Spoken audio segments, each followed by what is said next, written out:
Hi, I'm Ezra with Applied Intuition. I'm sitting here with Preston. Preston Dunlap. I'm the founder and CEO of Arkenstone Ventures, doing consulting in private equity and venture capital investing, and the former chief technology officer for the U.S. Air Force and Space Force. Pleasure to be here. Great. So I wanted to talk about a few things today, really related topics. So the first is looking at Ukraine. What are the lessons learned? Really for how do we build better, more adaptive UAS, other either unmanned or autonomous capabilities? Relatedly, how do we build out the infrastructure that supports that rapid adaptation? And what lessons should the U.S. be learning about how to build that infrastructure, who owns that infrastructure, looking at things like replicator, are there applicable technical lessons? And the third topic is how do we decouple hardware and software in a really effective way? Let's dive in. Yeah, so as we're looking at Ukraine, sort of the sad conflict that's going on over there, we've got opportunity, windows of opportunity into what autonomy can provide. We've seen that in a greater extent in the air domain with uncrewed systems. We also see it in the maritime domain as well. Certainly those two domains have been pretty interesting to be able to watch and see the creativity of folks on the ground facing real world problems and having to address them. So I think there's a lot of lessons that we can learn there, watching an actual operational use of those systems. I think that's a lot of untapped potential as well. So they've been used to be able to overwhelm, attack, and surveil areas. We've seen some limited coordinated attack between maritime assets as well as air assets. That could be much more operationally used. There's a lot of tactical opportunities as well to be able to enable that.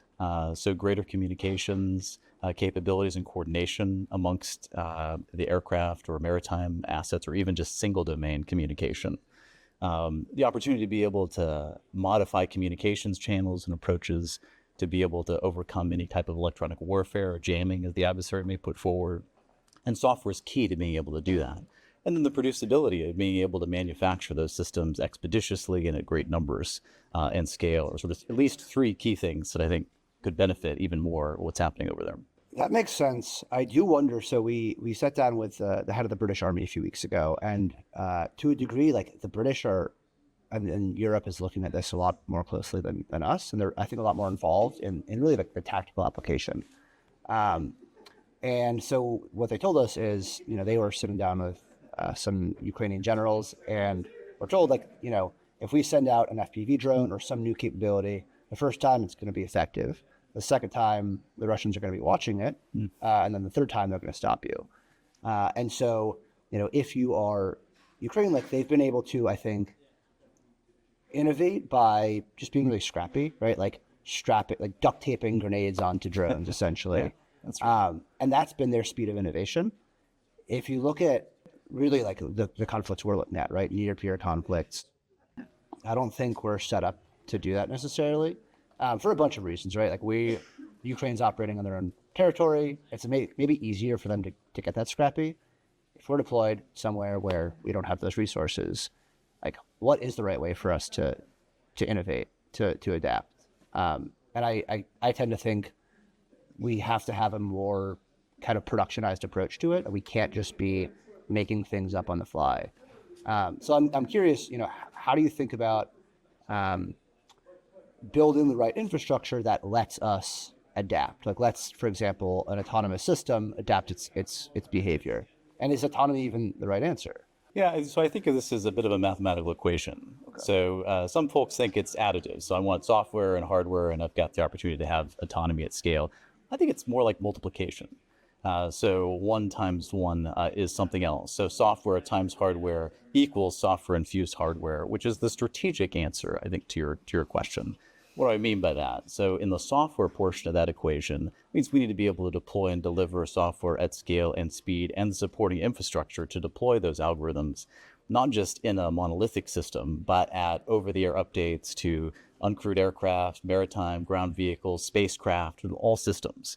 So you have to be really good at software and really good at building the infrastructure and the deployment functions in that. That's one key variable. Mm-hmm. Then you got hardware. So hardware is great. It's harder to be able to move at speed and scale because of the physical dimensions of hardware. Nonetheless, we're seeing increased ability in manufacturing and producibility to be able to punch out hardware more quickly, and we need to do that.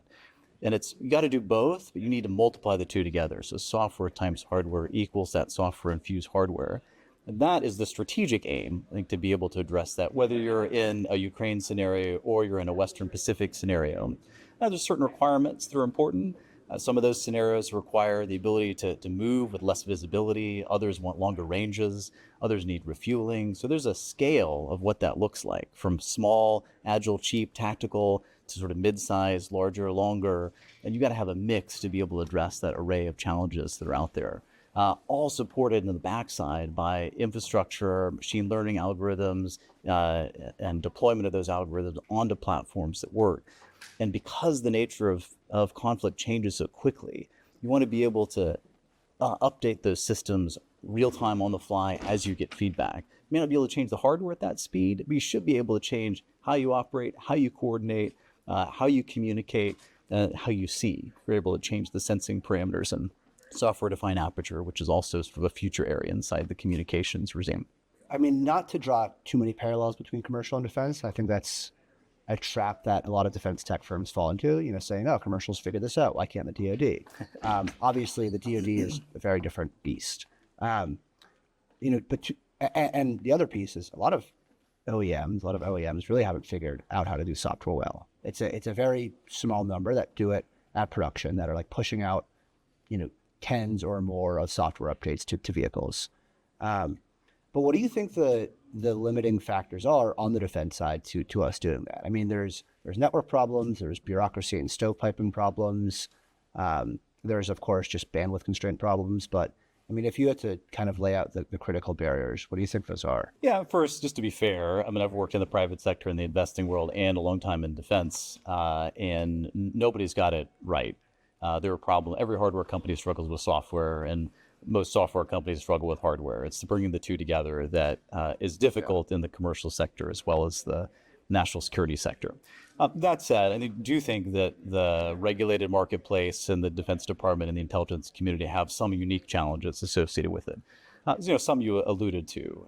There is human capital, where you have to have people that understands program and budget and Congress and what it means to lay in a program. That's technical, it's complex, it's somewhat unique.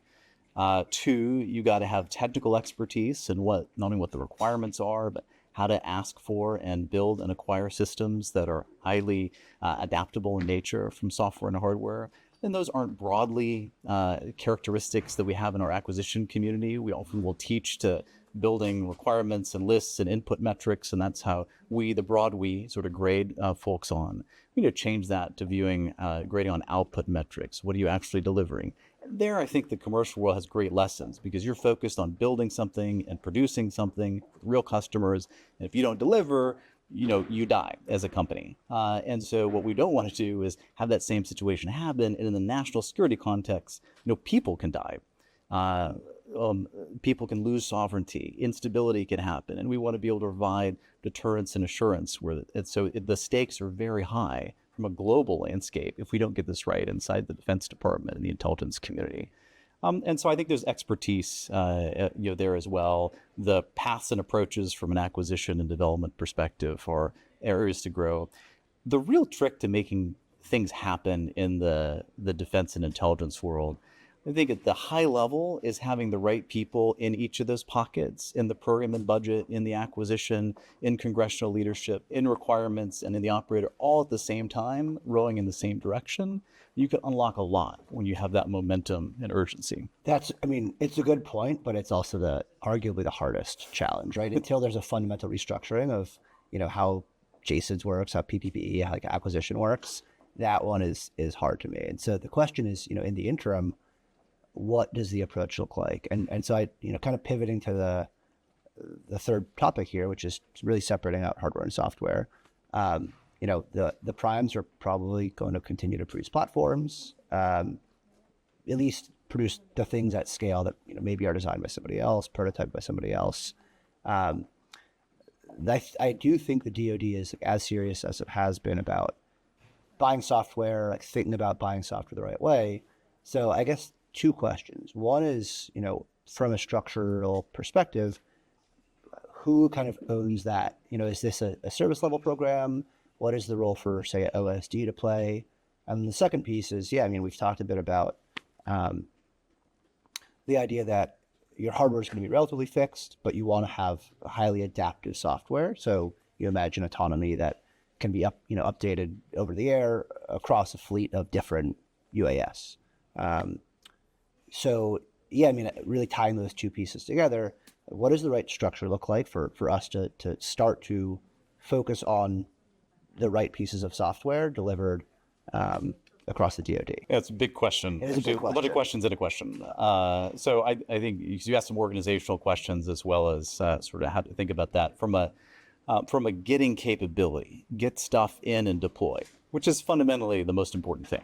I think at that level, and I pushed this as hard as I could in my previous job, but no matter how much you sort of write the requirement and the demand signal, you have to go execute.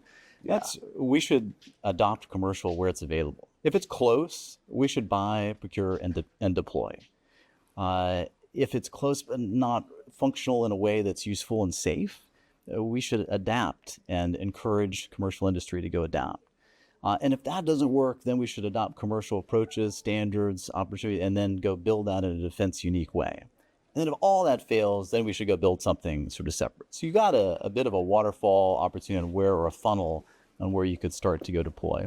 And each of those categories, we always sort of would go to the end first in many cases and build our own systems. But if we started up front, that involves a greater sense of what companies are out there leading the way, what companies are focused on being able to transition commercial technologies into the national security marketplace, and who can move at speed and scale with that sort of grand and big sort of security and global mindset at play. I think that is a big winning play for the Defense Department and the fastest way to be able to get tech in.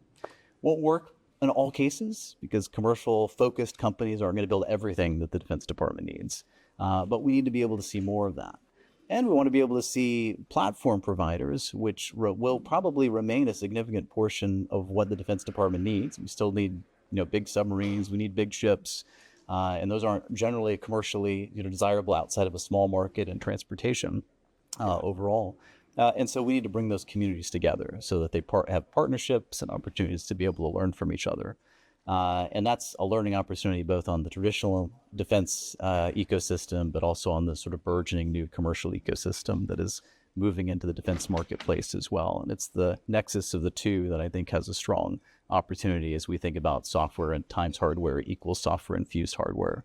And both sides of the scale, the commercial focused and the defense focused, need to be moving in that same direction. We definitely appreciate the use of the term nexus in that. So I guess two final questions. So one is, this idea of bringing hardware and software companies together is interesting, but of course there is going to be a prime. And so how do you think about, from an acquisition pathway perspective, how you set that up so that you incentivize kind of software to be, if not supreme in that structure, at least kind of treated with the priority that is deserved? Like, do you have a software prime and they sub out a hardware vendor? So any thoughts on that? Yeah, well, there's sort of two broad categories. We have lots of systems that we buy that are product lines or things that are in and of themselves software. A lot of the situational awareness applications, command and control applications, IT infrastructure and business applications, a lot that is intended to be a software product. Now, that doesn't mean they're in good shape.